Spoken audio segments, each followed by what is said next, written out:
Adam and I proudly affirm today's resolution that Florida should substantially restrict new development near coastlines as a response to climate change. We define this as a policy round as implied by the word should in the resolution. Thus, the weighing mechanism for this round was net benefits. This is our plan text. Our plan is that Florida will ban the construction of new developments within 10 miles of the coastline. The plan will be enacted through normal ways and means. Are there any questions about the plan? Okay? Yeah, what's up? Can you please clarify what you mean by normal ways and means, for example, time period? Yeah, the plan will be enacted as soon as possible through like the Florida Urban Development Agency or whatever there is. Everything that needs to happen to have this happen will happen. So the first argument is that the National Oceanographic and Atmospheric Administration projects in the worst case scenario that there will be an estimated sea level rise of 6 feet by 2100. 6 feet, if you were to put it against the map of Florida, puts everything roughly 10 miles inside.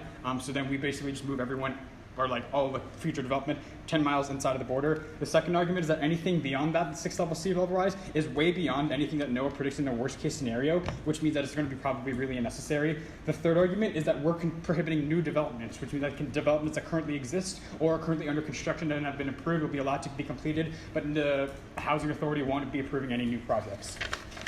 We have two advantages to this plan. The first one is that of extreme weather.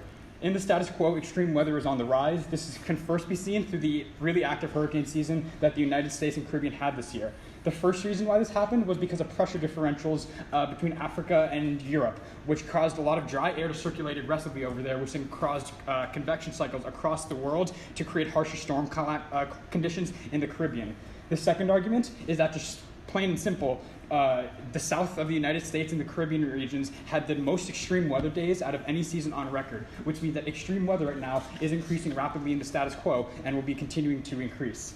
The second argument is that flooding is on the rise in Florida. So every square inch, or every inch of sea level rise that happens is attributed to a 4% increase in risk to life and property, according to NOAA, which means that when you're looking at NOAA projections and you're seeing that there's going to be a steady increase in sea level rise on the coast, there's progressively an increased risk to life and property as sea levels rise. The third argument is that 6 million people are expected to be displaced off the coast of Florida if sea levels were to rise to 6 feet. That basically would push out a lot of people out of Miami, and then that's according to the University of Florida's study, which means that inevitably, if there's sea level rise that happens, people are eventually going to be displaced. So our plan resolves a couple of these harms through a few different ways. First, we decrease the number of people that are living on coasts, because when they look at developments and look at what's affordable, or they look at what there is even available, they won't be able to find as many simply on the coast regions where it's very dangerous because of increasing sea level rises, and they will instead be opting to more inland or higher ground places. That's where the developments are going to be occurring, and that's where people will be looking because of the attention that's surrounded this issue. The second argument is that this will draw significant attention, which will increase momentum to rehabilitate. I'll get to it at the end of the sheet. Which will increase momentum to rehabilitate the Florida Keys. The Florida Keys are an island and marsh region off the coast of Florida, which are really, really good at stopping sea level rises because they're made up of a bunch of peaks and valleys internally within the Florida coastline, which means that it's much more difficult for erosion and for sea level rise to break through those areas. Right now, the Florida Keys are being harmed significantly by development because development is built on top of the Florida Keys, which means they don't exist simply. So if development is prohibited, that means that you aren't able to build on the Keys and you're able to rehabilitate, revitalize, and even just maintain the Keys that exist, which is super important for stopping climate change and especially for stopping flooding of Florida. The third way we solve is through spotlighting. This is a really big deal for Florida right now, but there isn't a ton of attention that's drawn to it. People are aware and scientists are reporting that Florida needs to do something about the issue, but there hasn't been any political momentum that's been generated to do that. This plan is that political momentum. So then you're going to see happen is you're going to see CNN reporting, you're going to see all these different newspapers reporting, and you're going to have developers reacting to this instance. They're going to be more incentivized to read scientist reports. They're going to be informed about the issue more, which means that when people are making decisions on where they're going to buy or build their houses, they will be more effectively informed. The fourth thing that we solved that's really important is the issue of evacuation.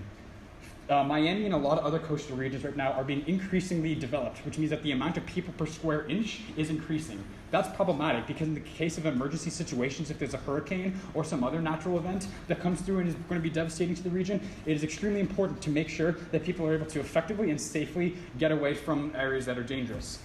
In the status quo, you're seeing more and more people that will be unable to evacuate because of increased development and increased restrictions. The plan means that people are able to evacuate more safely and more easily. Broadly, how does this impact things? First, it saves lives. Because in the future, people will inevitably be dying due to climate change, but this significantly decreases the risks to people and the risk to property, because people will be living in places that are much safer and much less likely to be destroyed from sea level rise or from extreme weather. Second, it generates significant momentum to stop climate change through the rehabilitation of the Florida Keys. I cannot emphasize enough how much the Florida Keys do to stop climate change and how big a deal that they are, and the development that's occurring, the status quo on them that we prohibit make significant gains on stopping that. Our second advantage is on the housing bubble. So in the status quo, coastal homes are very expensive, and what's happening is that constant taxes on them means that so schools receive money based on your property taxes, and when you're building more houses, the property taxes to schools increase. So as you build more homes, the property value of any individual house increases as well, which means coastal homes, as they get more developed, become increasingly more expensive. Second argument is that you're looking at tax hikes and things which are increasing the value of just strips of land on the coast, anyways in the status quo. So basically, there's just a bubble that's being created on the coastline, which is really problematic. The third argument is that, you can remember everything else, that oceans are going to rise significantly by 2100. Which is going to cause a massive drop in home prices when these areas get flooded. Basically, what's going to happen is that when areas get flooded or even are at risk of being flooded, people lose investment. People lose the likelihood to invest in these. The home values go down immediately. That means that there's a bubble that happens and a bubble that pops. Our argument is that the bubble that will be created, that the bubble that will pop in the future will be much worse than the bubble that's popping right now if it were to happen. This is growing at 10% a year. Yeah, it's growing at 10% a year, the risk of the bubble, which means that a bubble that would be devastating to low-income people that live in Florida, or immigrants or other people that aren't as established, which means that in order to help these people and prohibit their the failures in the future, it's really important that we get them into a safe economic place right now.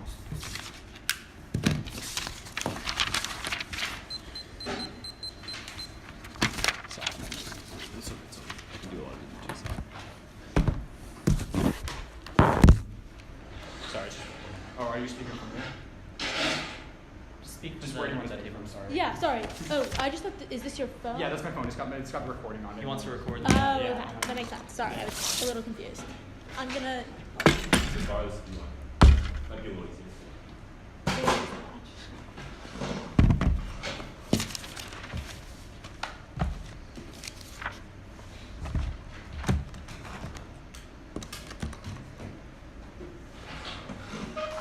Partner ready? Yep. Opponents ready? Judges ready?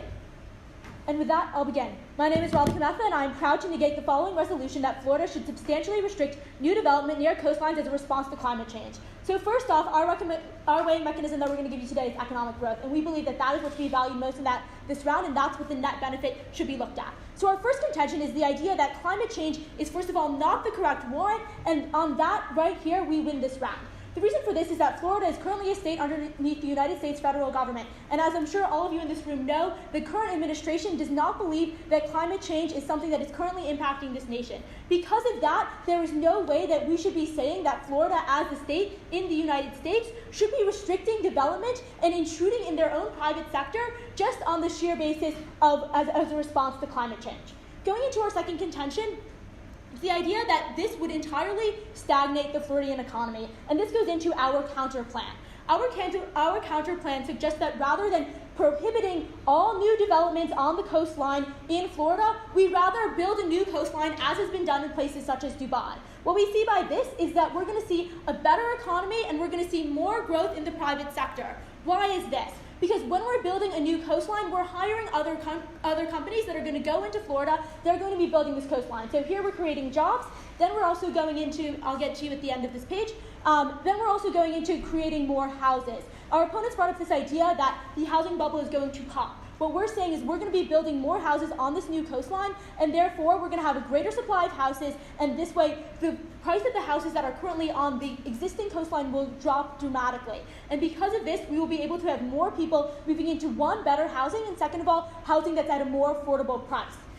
This again goes back to the idea that, first of all, real estate, and especially coastal real estate, is a major contributor to the economy in Florida. Right now, the Floridian real estate economy, according to Bloomberg, is actually doing better than the overall U.S. economy's real estate. The reason for this is because there are so many real estate developers that go into Florida and build on these coastlines. And these real estate developers go into Florida and build new developments on these coastlines, well knowing the risks that they are entering. They have read these studies on climate change. They have read these studies saying how far the oceans are going to rise. These are millions and billions of dollar projects. These companies are not going into these development projects without knowing the exact statistics and without knowing exactly what they're getting into. So why do they do this?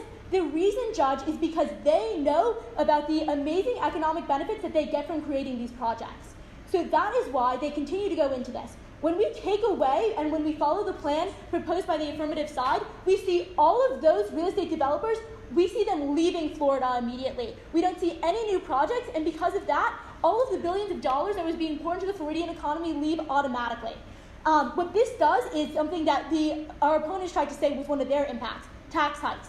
That's what's going to happen in their world. You know why? Because now the economy is going to have to get back all of that money somehow, and the way the government is going to have to do this is by maybe creating an income tax, which means less people move to Florida when they need to retire, having a higher sales tax. None of these things are going to be helpful. I want to give you a statistic from Bloomberg. Right now, there are $3.5 billion worth of real estate in just 47 miles of coastline in Florida.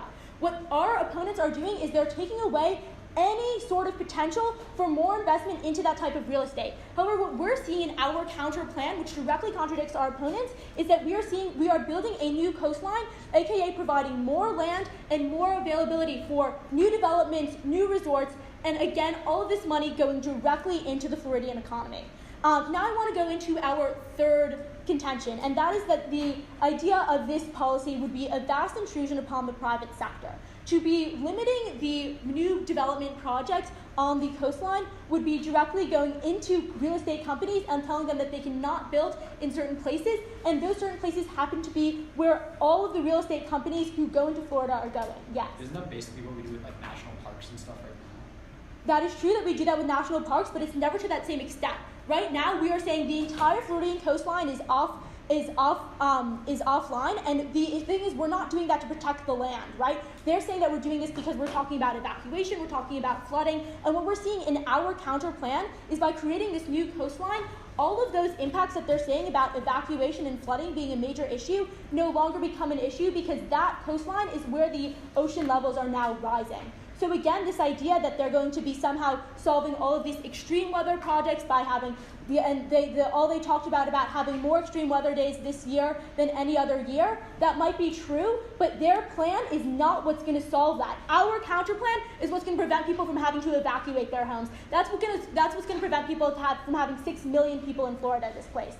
Through our coastlines, we're going to be able to, 1, have new real estate development projects, 2, we're going to be able to lower the price of housing, we're going to go against these tax hikes, we're going to actually go against this real estate housing bubble that they're saying is about to pop in Florida. What they're going to do in their world, actually, is when they immediately, and by the way, what our opponents said when I asked the point of information about their plan is they said as soon as possible. What that means is that if this policy were enacted, the very next day, that's when they're trying to put it into action, that's when they're trying to implement it. If all of a sudden the Floridian government said that no new real estate developments are going to be able to build on the coastline, that would cause a major shock to the Floridian economy, a major shock. Because as I already stated from Bloomberg, we know that coastal real estate in Florida is the biggest contributor to the Floridian economy. To automatically suddenly put a stop to the biggest driver to the Floridian economy would cause a major shock to that. And again, going back to the weighing mechanism proposed by our opponents of net benefits of economic growth,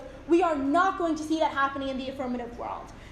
So going back into some of their contentions, they brought up this idea that, again, the worst studies say that in 6 feet, the ocean is going to rise 6 feet by 2100. They're saying that by having no new projects, they're going to solve this. What we're saying here is all of the problems that the affirmative world says they're solving for, this idea of evacuation, this idea of flooding, extreme weather, we solve for all of that by creating a new coastline. This new coastline is one.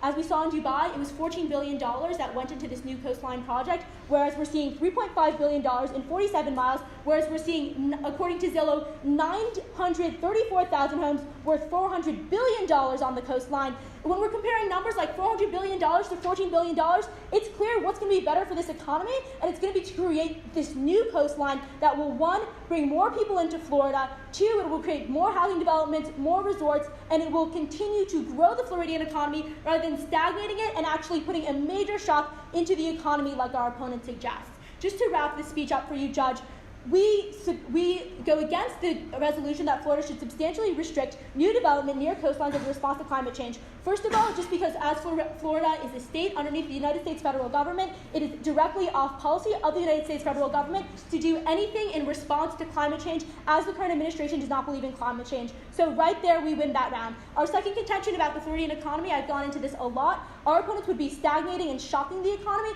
whereas we here are trying to build it up, trying to continue to expand exponentially the current economy by actually building new coastline. They brought this idea of the Florida Keys and how developing the Florida Keys would happen if they were to not expand on the coastline. What we're saying is we can see that in our plan too. And that's not unique in their world. Thank you.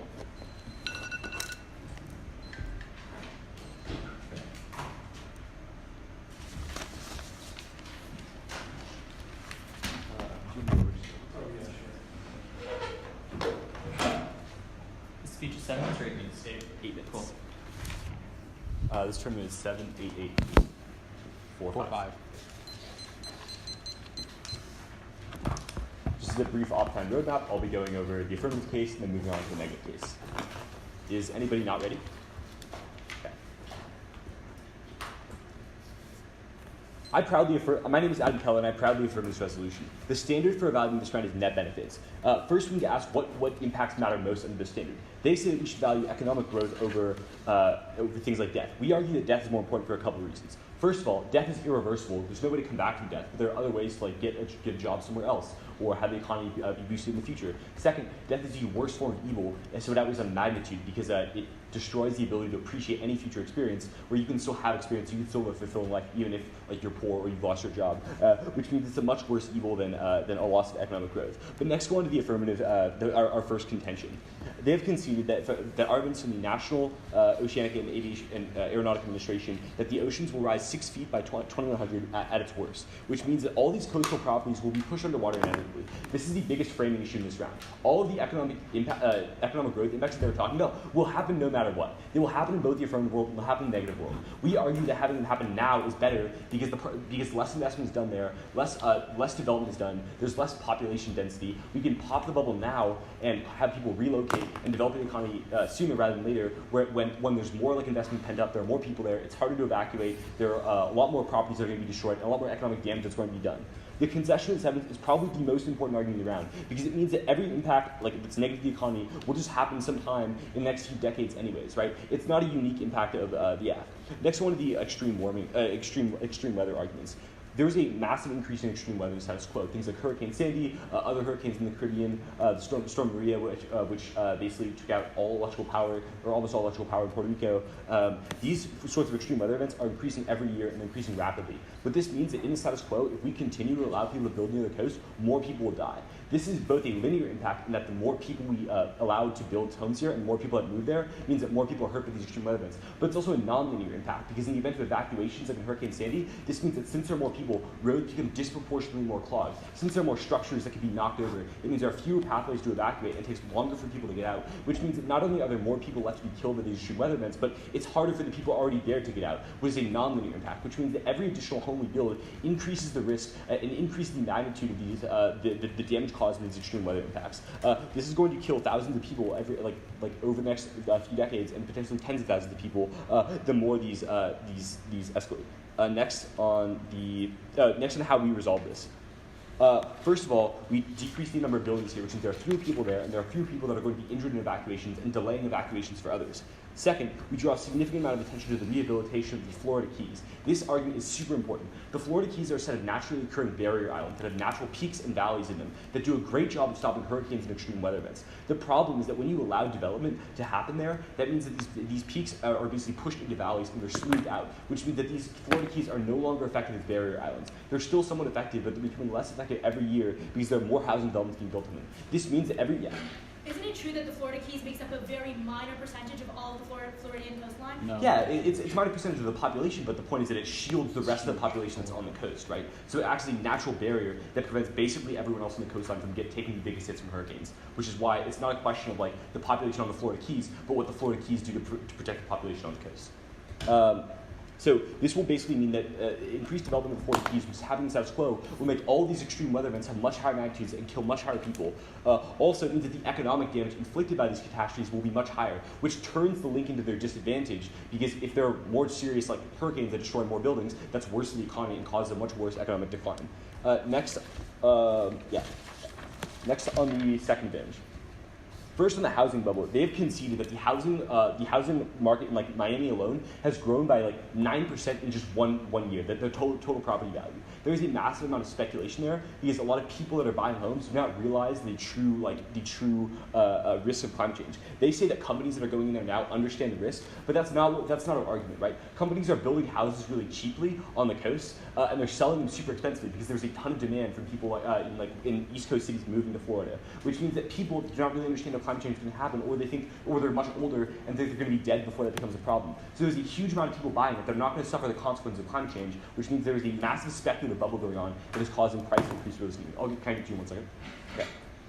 The problem is that this bubble is going to continue to grow and continue to inflate, which means that more properties will be built, properties will become more valuable, there will be more industry concentrated there, which means when these inevitable ocean rises come, they will wipe out even more economic damage in the future. It's a question of whether this happens now versus later. But isn't it true that many apartment buildings are going up on coastlines, and wouldn't those developers always have to face the risks even after they've rented out their condos? So why would they continue to build if they knew these risks? So we're talking about buildings that are sold like houses that are the most expensive things, right? We're talking about like houses which are fueling most of this growth, not apartment buildings. Most apartment buildings are in poorer neighborhoods that are further inland. False. People want coastal houses. I mean, we can debate that. Next on their case. First, at the beginning they say that global warming is not an issue. Couple responses here. First of all, 97% of scientists agree that global warming is a very serious issue and will lead to massive extreme weather. Second, they've conceded that ocean levels will rise by 6% per year. Third, they've also conceded that there is a massive amount of extreme weather events that are increasing the status quo, and that there is no other explanation for it other than climate change. Even if we're wrong that climate change doesn't exist, the fact is that there's still a massive trend of increasing like extreme weather events, which means it doesn't really matter why this is happening. That still means that all of our impacts are just as valid. And next, on their second contention for why it stagnates the economy. First of all, the biggest issue here is that this is inevitable. What difference does it make? We argue it's a lot better if these coastal areas and all these properties are vacated now and pops like a much smaller bubble versus 20 or 30 or 40 years in the future after years of 10% growth per year with a steady trend that is continuing in status quo. It means that there is a lot more damage there and a lot more of the economy will be concentrated on the coast, which means that when that hit comes from coastal ocean rises and extreme weather, that will be a lot worse for the economy and displace a lot more jobs, which turns the impact of their disadvantage. But second, we argue that this will just force people to build homes elsewhere. People will just build homes inland, which means that the economic losses suffered by these developers are not going to be that large. It's not like they can't build any homes anywhere. They're just going to move people inland. Also, they've conceded our media argument about how this puts this issue, or spotlighting argument, about how our plan puts this issue in the spotlight and will mobilize people in Florida to become a lot more conscious about this, which means people are just going to start buying homes inland, which will create a new market for new developers to build things, which means that basically a lot of this, their argument, right, it's basically like squeezing a balloon. If we squeeze more property out of the coast, it'll just go inland. It'll just go to a safer area that will happen, which means that the magnitude of the economic losses are going to be relatively small. Third, we're not just saying people have to leave immediately, right? This is not going to be a dramatic popping of the bubble that will like destroy all houses or force everyone to leave. Rather, it will just stop things from getting worse, which means people can leave out at like a rate that makes more sense, right? So we're not going to cause a massive economic downturn all at once with like a massive storm that comes and destroys everything. Rather, we're going to incentivize people to start moving voluntarily sooner, which will probably mean that the descent from the bubble will be like a lot less sharp of a crash than from an extreme weather event. Then they say taxes are going to increase. Florida's an incredibly red state. They probably do not have very strong incentive to increase taxes. It's also really on the brink, and so a lot of politicians don't want to increase taxes because that makes them really unpopular and look really weak. Next on their private sector arguments. The problem is that all these arguments are all these private sector companies will just lose out anyways, right? They're going to lose out anyways as a result of economic collapse. Also, it's possible that these developers are doing things that they think are privately in their best interest, but are definitely not in the best interest of the entire economy or the entire market, which functions fundamentally differently.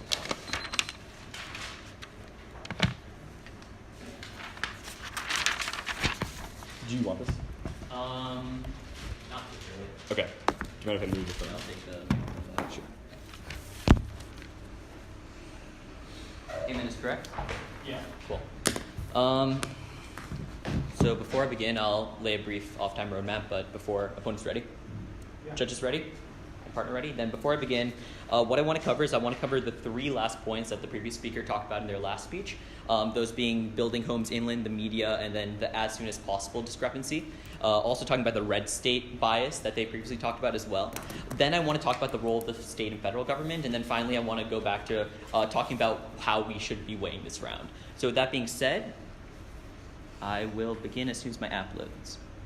And I will begin. So once again, my name is Govind Menon, and we stand in negation of the resolution that Florida should substantially restrict new development near coastlines as a response to climate change. So first I want to talk about these 3 last points that the previous speaker talked about. This notion of building homes inland, how if you restrict development at the coastline, people are going to move inland automatically. We have to look at why people build on the coast to begin with, and why you take vacations to coastal regions to begin with as well. You want to have their higher property value because people want to swim, people want to boat, people want to cruise, et cetera, and do all these activities which are specific to coastal regions. So what you're actually going to see is spinning the argument back on the other side, as actually when you see that you're restricting people in such a manner, they're now going to move to different coastal regions that are no longer in Florida. Now you're going to see people moving to North Carolina, South Carolina, et cetera, Louisiana even, and now you're seeing a net loss of GDP for Florida. That's a net loss for the Floridian people. You see an economic downturn as a whole, given that you see this huge outflux of developers moving to different states where they still can build on the coast, despite whatever geographical ramifications that may have. People value money. We see that being the case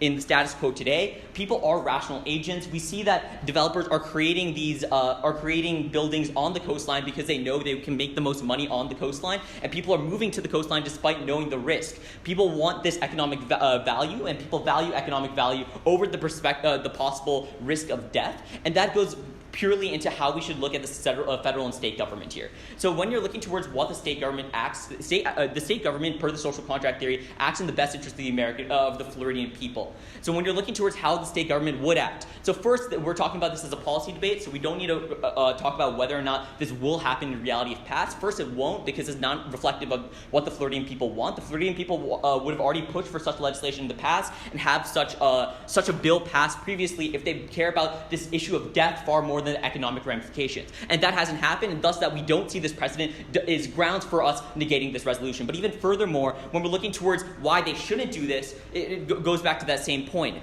The state government acts in the best interest of the people. If the people still want to absorb this risk and move to these areas which are possibly more scary, that is fully on them, and that's what the state government should do and must do, given the way that the other side has framed this round. Now, when we're also looking at this notion of media, and then moving into how we're talking about as soon as possible, as laid in their initial plan. So with this notion of the media, they're saying that people will now want to, with the media covering this new legislation, people will move inward, and even in areas not like Florida, people are going to be following this precedent because they see how scary this is. That's not going to be the case whatsoever. Rather, they're going to see the media is now going to popularize this notion that the Floridian state government is no longer acting in the best interest of the people. You're going to see riots possibly taking part in Florida, but even more so, what you're going to be seeing is now more people are going to be moving from Florida because now they know, even if they're not living on the coast, that the net GDP of Florida is going to fall down. You don't want to be in a state that's losing money, and thus you're going to see a net outflux of people leaving Florida, and thus a now worse state for the economy. But even more so, now let's look at what they said in their initial plan as soon as possible. And I want to talk about what as soon as possible means. They never once in their plan specified a means specified a means for a slow burn that will not result in this quick outflux of people out of Florida. They talked about in their last speech how this will happen gradually, yet they never specified in their original plan how this will be happening gradually whatsoever. Thus, given the words as soon as possible as specified by them, as soon as possible is As soon as that legislation is passed, everything is banned, all coastal regions, and as such, you're going to be seeing this bubble pop extremely quickly and a huge economic downturn, possibly an economic recession for the state of Florida itself. And that has major, major consequences, which the pro side is completely overlooking in this debate. And what you need to look at most importantly is how quickly this change is going to happen. People aren't going to have time to adapt, and as such, we're putting our people at risk, when at economic risk, and which far outweighs any other risk that they are right now choosing to absorb. So with that being said, I now want to also talk about what we see as this notion of it being a red state. This goes back to state government. When you see that people don't like taxes going up, when you see that how Florida will have to make up money, given that they're now losing 1/4 of their of the state's tax base from these property taxes that they're now losing, you're now going to see an increase in income tax, non-income tax, possibly the introduction of an income tax. You're going to see an increase in sales tax, and given that the other side has already said that they are a red state, you're now going to see even more outcry from the Floridian people, given that you see this tax hike, given that they're now losing 1/4 of their tax base by losing all this land. And for that reason, you're no longer acting in the best interest of the Floridian people, and that's exactly what the state government's supposed to do. With that being said, I now want to go back to our own points. If there are any questions, I'd be happy to take them at this time. Something strikes me I'll ask. Okay, sounds great. Or yeah. Why are these tax hikes and economic collapses happen inevitably when all these areas are underwater? Yeah, so that goes perfectly into our counterplan. When you look towards what we phrase in our counterplan, we phrase two main things.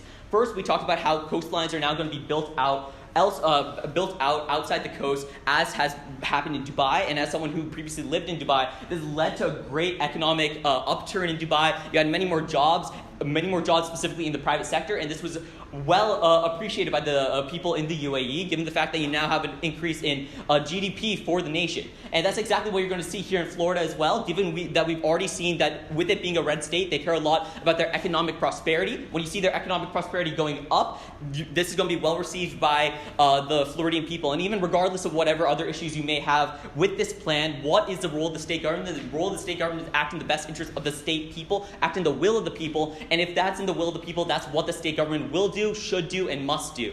And then even furthermore, when you're looking towards what we also said in our plan, which seems to have been overlooked thus far in this round, we also talked about increased drainage systems and other things of that sort, which also leads to, when you are improving the drainage system across the state, you're also going to deal with that issue of flooding.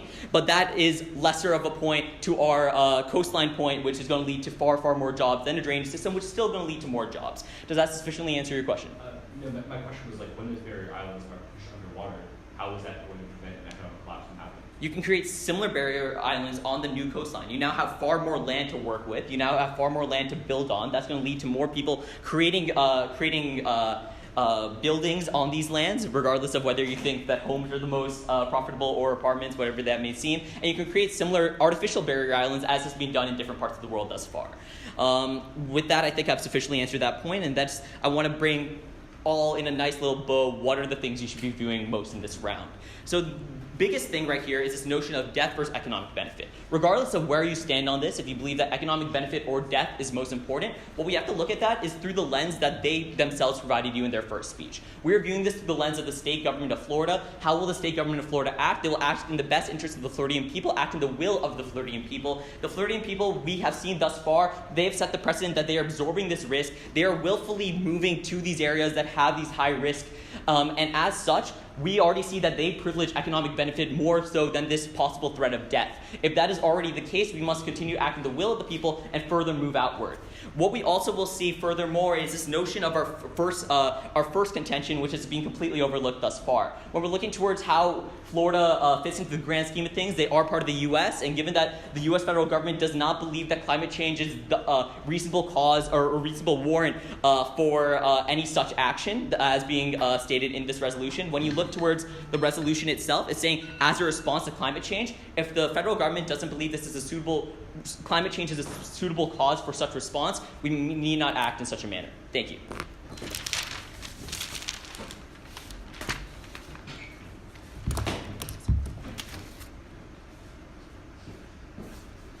Yeah.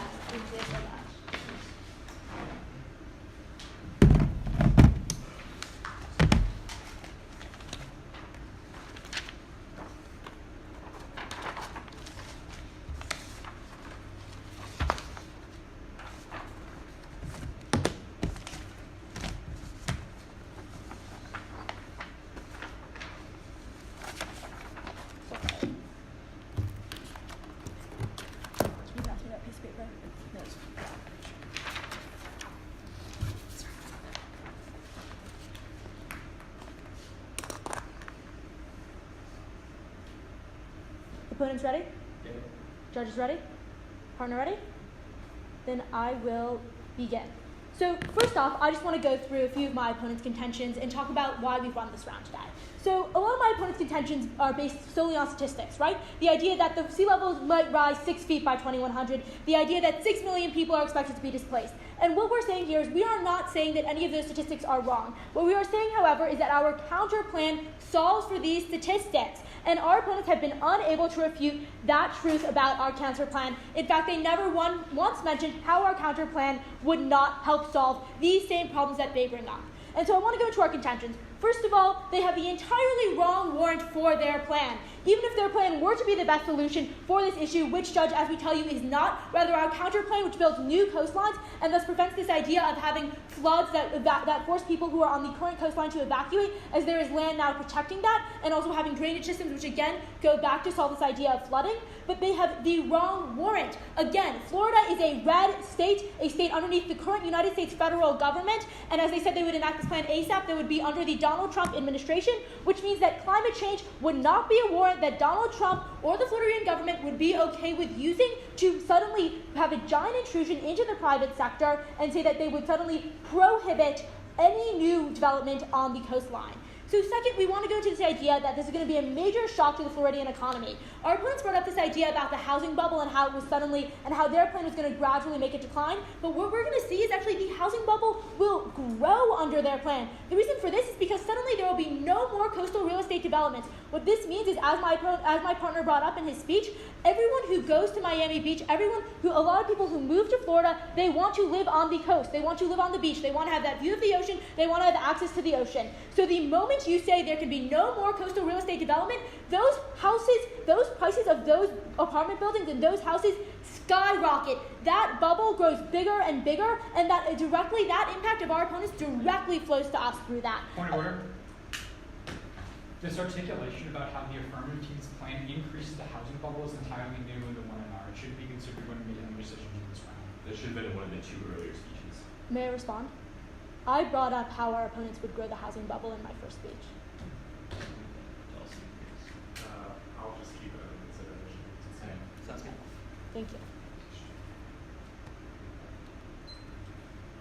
All right, so going back to how, again, our opponents are going to be shocking the Floridian economy. Again, they said their plan was going to go into action ASAP. What we're seeing is these real estate development companies who have planned projects but might not have gotten the approvals for those yet are not going to be able to do that. All of these people, as we've mentioned again and again, those companies are moving out of Florida, and there are many other places in the United States that have coastlines that they're moving to. All of that money, and again, the coastal real estate sector is the largest sector of the Floridian economy. All of that money is moving right out of Florida, along with all of the people who moved to Florida, buy apartments and homes in Florida to be on that coastline. So again, they're majorly shocking the economy there. And we also see a major flaw in our opponent's argument, and it's this idea that people are not going to suddenly just move inland. People and developers do not want to move inland. The property value inland in Florida is much, much lower than on the coastline because, again, people do not want that.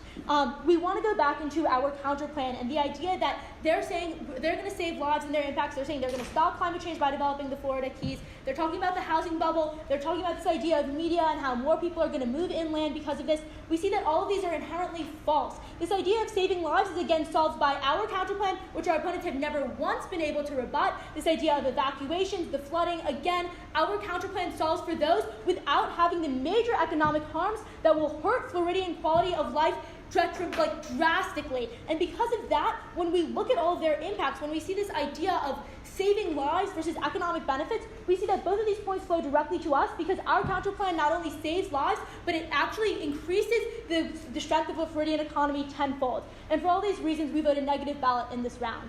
Thank you.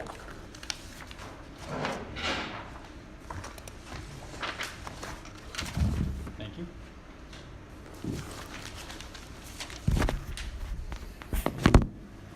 My order is going to be a brief discussion of the weighing stuff that we talked about at the beginning, followed by just world comparison between world of YAF and world of NEG. Any questions about that?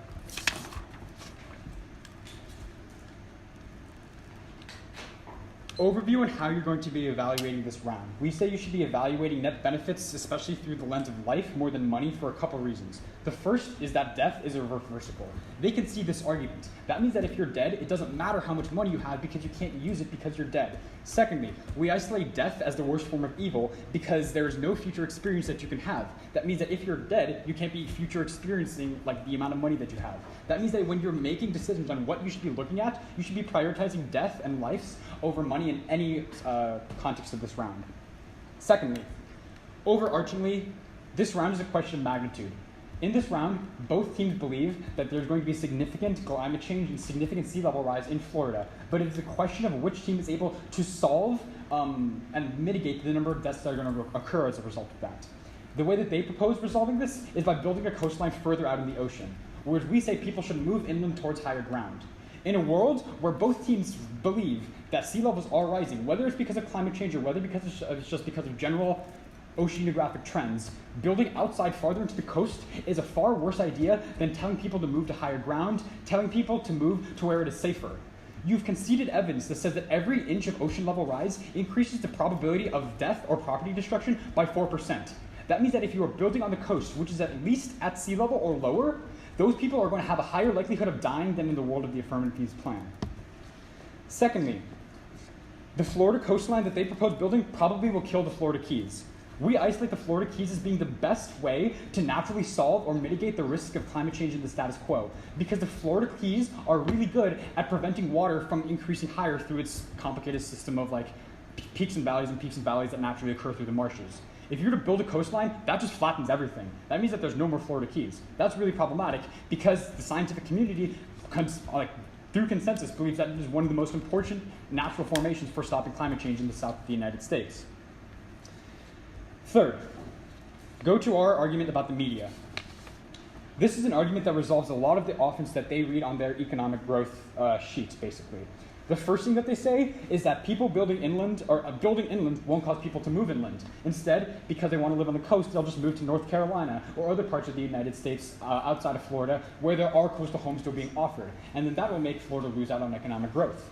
Our really important response here is that there is a lack of education about the harms of climate change in Florida right now. But upon the affirmative team's plan passing, there is a significant increase in the amount of airtime that this issue gets, the amount of press that this issue gets, and the amount of general awareness that this issue has, which means that people are going to be strongly disincentivized from living anywhere where the coast exists. The numbers are really shocking, and will convince anyone not to live on the coast. It's just that people aren't aware of them right now. And the affirmative team's plan causes people to become more aware of them. Secondly, we make this argument that people aren't going to be leaving immediately, that this bubble isn't going to happen instantly. They say that it is going to be happening instantly because of the normal ways and means. Our argument here is that means that there's no new development that can happen. There are 50 projects that are being built in Florida right now. Those all can go to completion. It's just that any project that wants to get started isn't allowed to happen. Instead, we say that those developers who have their bases in Florida, who have hired people in Florida, who have relationships with realtors and other people in Florida, are instead just going to continue those relationships and build farther inland where they have established. This is a new argument that you've never talked about before. Which part of the argument is new?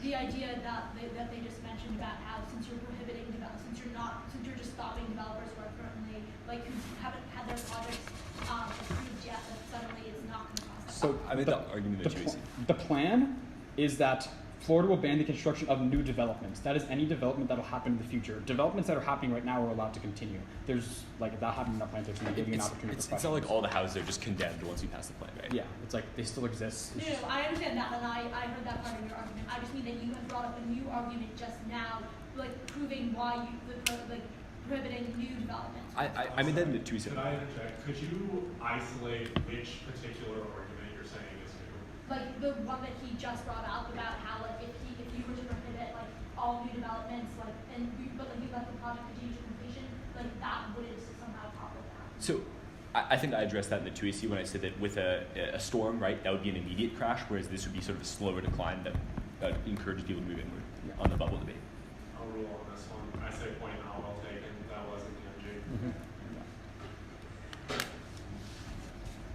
Which means that when you're looking at the issue of building inland and buying inland, the media makes that happen. That's a conceded argument, happens in the round. Now, Talking about this issue of the bubble and how does it end up actually happening. In the world of the negative, there is nothing that stops natural disasters from being any worse than happening in the status quo. What we say happens is that under the Florida, like when you protect the Florida Keys, hurricanes, other extreme forms of weather, those go down because the Keys stop that from happening. What happens in the affirmative plan is that you build up more in these areas. So when a hurricane comes through, all that investment, all that development, all that money just vanishes because it's underwater now. That's probably less bad. That's probably less good for the Florida economy and less good for people's lives than anything else, which is our turn on this argument. You haven't sufficiently responded to it, and it flows through. Now, let's talk about this argument about whether climate change is real or not, and whether Florida cares about climate change being real or not. The issue over here is that the resolution asks us a should. Should they do this or should they not do this? It doesn't ask us to take into account whether or not Florida would actually do this. It's a question of should they do this. And the affirmative team strongly believes that they should do this. That's why we say that they should restrict people from building within 10 miles of their coastline, which is really important because that then saves a ton of lives, which means anything that they talk about on how the governor of Florida wouldn't like this or anything is highly irrelevant to the situation. It's what they should and not what they would do. That takes out their tax tax argument, that takes out their private sector argument, and because you're evaluating lives over anything else in this round, we strongly urge a ballot for the affirmative.